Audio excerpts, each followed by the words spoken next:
Welcome to Globalpose News. Residents in Damascus have told of an anxious wait for news on what was happening in Syria's capital city overnight. After several hours of reports of rebels getting closer and closer, the forces declared Damascus free of longtime ruler Bashar al-Assad in the early hours of Sunday. Unverified videos circulating on social media show people cheering in the streets and welcoming the rebel fighters, as well as inmates being freed from the notorious Saidnaya prison. No one slept in Syria last night. No Syrian abroad slept, Rainier Katif, who runs the Humans of Damascus Facebook page, said. The whole community was holding their phones waiting for the final news.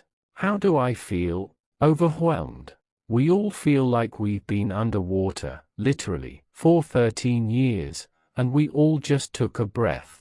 And I know that there are so many people who are much older than me who have been through too much. She said she had mixed feelings since the offensive by rebel groups began, but that she was no longer afraid. In the past, she said, she had been scared of sharing an opinion. I was so scared of even putting a heart on someone from the opposition. Danny Markey, a journalist living in Damascus, described the scenes on Sunday morning in Umayyad Square, which is home to key government agencies, including the Ministry of Defense and the Syrian Armed Forces. People were firing guns into the air, people were dancing, taking photos and crying, he said. I spoke to soldiers from the militia. One said he had been preparing for this for a long time. He wasn't taking part in the offensive in Aleppo, but when he saw the rebels arrive on the outskirts of Damascus, that's when he took up arms. He said some of the rebel fighters were using abandoned Syrian army vehicles. When I was driving around Damascus, I saw the Syrian army walking in civilian clothes on the road, not knowing where to go. Although there are celebrations, he said people's immediate concern was security, and making sure there is no infighting within the opposition ranks. Another Damascus resident, who asked to be anonymous, told the BBC, for the very first time, there is a true feeling of freedom.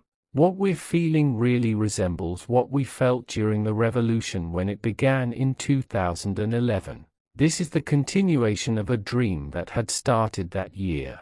He said that Syrians feel fear and worry about the future, but today, all the Syrian people will only celebrate. Further south, Yazan al-Amri runs a small phone shop in the city of Daraa, where civilian militias affiliated with Hayat Tahrir al-Sham have already taken control. He told the BBC that he is traveling with friends to the Syrian capital today to celebrate. When we woke up and saw the news, at first we couldn't comprehend or fully grasp it at all. People were very scared of rumors.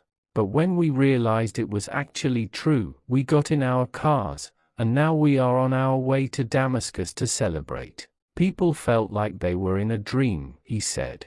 But many people fear the unknowns of the future.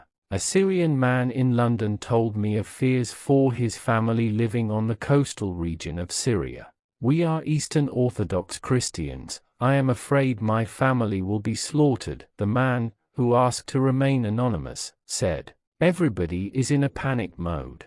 They are trying to find a way out of the country. His family are making preparations to leave Syria, but the borders with Lebanon and Jordan are closed. Bags are packed. We are just waiting to see if any of the airports would open a flight to any surrounding country, or if the land borders would allow any special groups to leave Syria, he said. For more updates, news, views from around the globe, follow us on all our social media platforms at Globalpose.